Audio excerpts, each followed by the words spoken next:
ఇక నుంచి మందు గాని సిగరెట్ గాని గుట్కా గాని పాన్ గాని తిననని తాగనని తీర్మానము చేసుకొనుచున్నాను.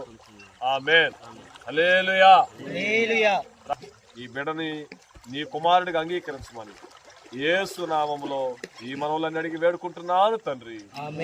ఆమేన్. దేవుడు నాకు ఇచ్చిన అధికారాన్ని బట్టి తండ్రి అక్కయో కుమారుని అక్కయో పరిశుద్ధాత్మ నామములో అగస్త్యుని బాప్తిస్మం. ఆమేన్. దేవునికే మహిమ కలుగును గాక. హల్లెలూయా.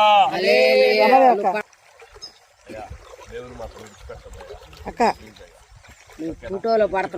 చాలా మంది ఎందుకంటే కొన్ని ఆశలు చూపిస్తూ ఉంటారు. ఏం కాదు లేరా బాప్తిసం తీసుకున్న అందరూ మందు తాగట్లేదా అని అంటారు. ప్లీజ్ ఎట్టి పరిస్థితుల్లో నువ్వు మందు ముట్టకూడదు, ఎట్టి పరిస్థితుల్లో సిగరెట్ ముట్టకూడదు. కాబట్టి నువ్వు నాకు మాట ఇస్తున్నావు, యేసయ్యకు మాట ఇస్తున్నావు. ఓకేనా?